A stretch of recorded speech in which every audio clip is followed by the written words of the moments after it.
Height increase করা খুবই সোজা। যদি তোমার হাইট কমে থাকে তাহলে তুমি এমন কিছু স্টেপ রয়েছে সেটা তুমি ফলো করছো না। দেখো আমার হাইট 6 ফুটের উপরে, যেটা আমার বাবা মার থেকে খুবই বেশি। আমি ছোটবেলায় বা টিনেজে এমন কয়েকটা স্টেপ ফলো করেছিলাম যেটার কারণে আমার হাইটটা বাবা মার থেকে বেশি হয়েছে। যদি তুমি সত্যি নিজের হাইট বাড়াতে চাও তাহলে এই ভিডিওটা তুমি শেষ পর্যন্ত দেখে নাও, কারণ এই ভিডিওতে তুমি কি কি করলে হাইট বাড়বে সেটা তুমি জানতে পেরে যাবে। দেখো আমি তো কোনো ডাক্তার নয়, রিসার্চ করে যেটা পেয়েছি সেটা তোমাকে সহজ ভাষায় বুঝিয়ে দেওয়ার চেষ্টা করবো যাতে তুমি সহজেই নিজের মধ্যে ফলো করতে পারো। তো চলো স্টার্ট করা যাক। Number 1, genetics. দেখো এটা ঠিক যে তোমার হাইট ইনক্রিজ হওয়া তোমার জেনেটিক্স এর উপর নির্ভর করে থাকে, মানে তুমি কতটা বাড়বে সেটা তোমার জেনেটিক্স এর উপর নির্ভর করে থাকে। সেটা শুধুমাত্র 60 থেকে 70%, আর বাদ বাকি 30% সেটা তোমার নিজের হাতে রয়েছে। আর সেগুলো যদি তুমি ঠিকমতো ফলো করে নাও তাহলে তুমি নিজের হাইটকে 2 থেকে 4 ইঞ্চি বাড়িয়ে নিতে পারবে। এটা কোনো মজা করছি না, এটা সিরিয়াসলি হয়। তাই যাদের বয়স 23 বছরের নিচে তারা তো অবশ্যই এটা স্টার্ট করে দাও। জাস্ট 2 মাস ফলো করো, তাহলে নিজের মধ্যে তুমি তফাৎটা বুঝতে পারবে। Number 2, diet. তোমার হাইট বাড়াতে সবথেকে বেশি সাহায্য করে থাকে যে তুমি কি কি খাবার খাচ্ছ সেইগুলো। কারণ একটা জিনিস তুমি জেনে রাখো, আমাদের হাইট বাড়াতে সবথেকে বেশি সাহায্য করে থাকে এইচজিএইচ, মানে হিউম্যান গ্রোথ হরমোন, যেটা বাড়লে তোমার হাইট আপনা আপনি বাড়তে শুরু করে দেবে। আর সেটা হবে শুধুমাত্র 23 বছরের নিচে যারা আছে তাদের জন্য। আর এইচজিএইচ হরমোনকে বাড়াতে সাহায্য করে থাকে হাই প্রোটিন জাতীয় খাবার এবং জিঙ্ক ও ম্যাগনেসিয়াম জাতীয় খাবার। হাই প্রোটিন জাতীয় খাবার তুমি এগুলো খেতে পারো: ডিম, দুধ, মাছ, মাংস,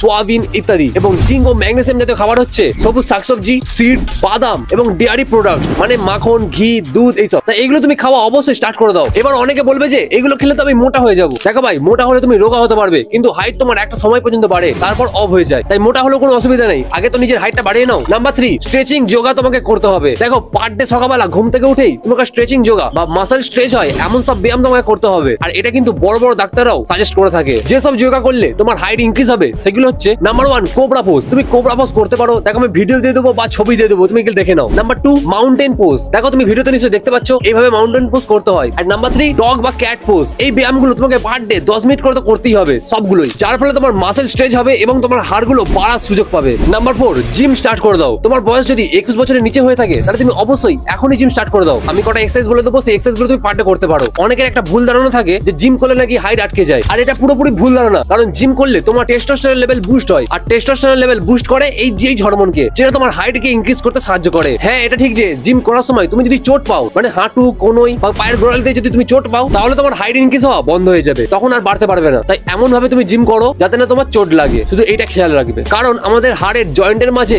গ্রোথ প্লেট থাকে, যেটা তোমার হাড় বাড়ায় বা তোমার হাইট ইনক্রিজ করতে সাহায্য করে, যেটা টিনেজে খুব বেশি হয়। আর 23 বছরের পর থেকে সেটা বন্ধ হয়ে যায়। তাই জিম করতে করতে ওটাই যদি ড্যামেজ হয়ে যায় তাহলে তোমার হাইট আর বাড়বে না। তুমি হ্যাঙ্গিং এক্সারসাইজ করতে পারো, বা পুশ আপ মারতে পারো, পুল আপ মারতে পারো, আর বেশি ভারী ভারী এক্সারসাইজ তুমি করতে যেও না। নাম্বার 5, সানলাইট নিতে হবে। দেখো সানলাইট খুবই সাহায্য করে তোমার হাইট ইনক্রিজ করতে। একটা রিপোর্টে দেখা গেছে যে সানলাইটের কমতির জন্য তোমার হাইট বাড়তে চায় না, কারণ সূর্যের আলোর মধ্যে থাকে ভিটামিন ডি, যেটা তোমার হাইটকে ডাইরেক্ট ইনক্রিজ করতে সাহায্য করে, যেটা তোমার টেস্টোস্টেরন লেভেলকে বুস্ট করে। তাই পার ডে 30 থেকে 40 মিনিট সূর্যের আলো তোমার বডিতে নাও। আরো ভালো হবে যদি সূর্যের আলোটা তুমি তোমার পিঠে নাও। তাই রোদেতে তুমি খালি গায়ে উল্টো হয়ে শুয়ে পড়ো, যেটা করলে তোমার বডিতে সানলাইট পৌঁছে যাবে এবং তোমার মুখেতেও ট্যান পড়বে না। Number 6, stay active. এটাই একটা মেইন পয়েন্ট তোমার হাইট ইনক্রিজ করবার জন্য। তাই নিজেকে অ্যাক্টিভ রাখার জন্য খেলাধুলা স্টার্ট করে দাও। খেলাধুলা মানে সেই খেলা খেলতে হবে যেটাতে তোমার ফুল বডির কাজ হয়, মানে ফুটবল, খোখো খেলা, এইসব। কিন্তু ক্রিকেট নয়, ক্রিকেট খেললেও তোমাকে ছুটে বল করতে হবে, তবেই হবে। আর তুমি স্প্রিন্টিং করতে পারো, মানে ফার্স্ট নিজের বডিটাকে একটু ওয়ার্ম আপ করে নাও, তারপর আস্তে আস্তে একটু ছোট, তারপর ফুল স্পিডে ছুটতে শুরু করে দাও যতদূর তুমি পারবে, তারপর 5 মিনিটের ব্রেক, আবার একই রকম ফলো করো। আর যেসব অ্যাক্টিভিটি করলে তোমার হাইট ইনক্রিজ হয় সেগুলো হচ্ছে লাফান্দড়ি খেলা, সাঁতার কাটা এবং ভলিবল খেলা। এইগুলোই সব থেকে বেশি তোমার হাইট ইনক্রিজ করতে সাহায্য করে থাকে। আর এই অ্যাক্টিভিটি গুলোই আমাকে বাবা মার থেকে বেশি হাইট অ্যাচিভ করতে সাহায্য করে। Number 7, proper slip. দেখো তোমার ঘুম যদি ঠিক হয় তাহলে তোমার খুবই চান্স লম্বা হয়ে যাওয়ার বা হাইট ইনক্রিজ হওয়ার, কারণ ঘুমানোর সময় আমাদের এইচজিএইচ বেশি রিলিজ হয়। তুমি দেখে থাকবে আমরা যখন ঘুম থেকে উঠি তখন আমাদের হাইটটা একটু বেড়ে থাকে, তারপর যত দিন বাড়তে থাকে সেই হাইটটা আবার সেম পজিশনে এসে যায়। তাই তোমার 7 থেকে 8 ঘন্টা তো ঘুমানো অবশ্যই দরকার। যদি তোমার কাছে দিনে 7 ঘন্টা এবং রাতে 7 ঘন্টা ঘুমানোর সুযোগ থাকে তাহলে তুমি রাতেরটাকে সিলেক্ট করবে, কারণ রাতেই তোমার বেশি কাজ দেয়। তাই রাত জায়গা তুমি বন্ধ করে দাও যদি তোমার সত্যিই লম্বা হওয়ার ইচ্ছা থাকে। Number 8, good body poster. যদি তুমি বডি পোস্টার ঠিক করে নিতে পারো বা যদি তোমার বডি পোস্টার ঠিক হয়ে যায় তাহলে তুমি দেখবে তোমার হাইট আগের থেকে অনেকটা লম্বা হয়ে গেছে। তাই সবকিছু ফলো করার আগে নিজের বডি পোস্টার ঠিক করার দিকে নজর দাও, মানে এইভাবে না দাঁড়িয়ে বা এইভাবে না দাঁড়িয়ে কথা বলে স্ট্রেট ভাবে দাঁড়ানোর চেষ্টা করো, তাহলে তুমি দেখবে তোমার হাইটটা অনেকটা ইনক্রিজ হয়ে গেছে। বা তুমি এই এক্সারসাইজটা করতে পারো পার ডে 10 মিনিট করে করবে সবসময়, দেখবে তোমার বডি পোস্টারটা আগের থেকে অনেকটাই ঠিক হয়ে গেছে। Number 9, night drinks. Night drinks এর মধ্যে এটা তোমাকে অবশ্যই রাখতে হবে যে ঘুমোতে যাওয়ার 30 মিনিট আগে এবং খাবার খাওয়ার 1 ঘন্টা পর একটা ড্রিঙ্কস আছে, সেই ড্রিঙ্কসটা তোমাকে খেতে হবে, যেটা তোমার হাইটকে ইনক্রিজ করতে সাহায্য করে। যারা সত্যিই লম্বা হতে চায় তাদের এই ড্রিঙ্কসটা পার ডে নেওয়া উচিত। জাস্ট 2 মাস ইউজ করো। ড্রিঙ্কসটা হচ্ছে হালকা গরম 1 গ্লাস দুধে তার মধ্যে অশ্বগন্ধা পাউডার 1 চামচ বা 2 চামচ মিশিয়ে খেয়ে নাও, ব্যাস এইটাই করো পার ডে। অশ্বগন্ধা আমাদের এইচজিএইচ হরমোনকে বাড়াতে সাহায্য করে, তাই তুমি এই ড্রিঙ্কসটা পার ডে নিও। তো ভাই তোমার হাইট বাড়াতে যা যা দরকার এবং যেগুলো মেন পয়েন্ট সেগুলোই বলে দিয়েছি। তোমার যদি কোনো ফ্রেন্ডের এরকম প্রবলেম হয়ে থাকে তাকে তুমি শেয়ার করতে পারো ভিডিওটা। আর একটা কথা বলে দিই ভাই, দেখো হাইট অতটা ম্যাটার করে না। তোমার মধ্যে যদি কনফিডেন্ট থাকে আর তুমি যদি প্রচুর প্রচুর টাকা কামাও, তাহলে যে লম্বা তার থেকেও তুমি বেশি ভ্যালুয়েবল পার্সন হয়ে যাবে। তাই নিজের লাইফে ফোকাস করো। আর যে টিপস গুলো বললাম ওইগুলো তুমি জাস্ট 2 মাস ইউজ করে দেখো, তাহলে নিজের মধ্যে তফাৎ তুমি লক্ষ্য করতে পারবে। এই ভিডিওতে কি করলে তোমার হাইট বাড়ে সেটা বললাম। আর যদি তুমি জানতে চাও যে হাইট কিসের জন্য বাড়ে না, তাহলে আমাকে কমেন্ট করে বলো, আমি ওই টপিকেও ভিডিও এনে দেবো, বড় ভিডিও এনে দেবো পুরো ডিটেলসে। তাই প্লিজ কমেন্ট করো। আর যদি ভিডিওটা ভালো লাগে লাইক করে দাও, সাবস্ক্রাইব করে দাও, যাতে তোমরা যেই টপিকে ভিডিও চাইবে সেই টপিকে যাতে ভিডিও বানিয়ে দিতে পারি। তাই থ্যাংক ইউ, তুমি পারবে স্টাইলিশ হতে। জয় হিন্দ, বাই।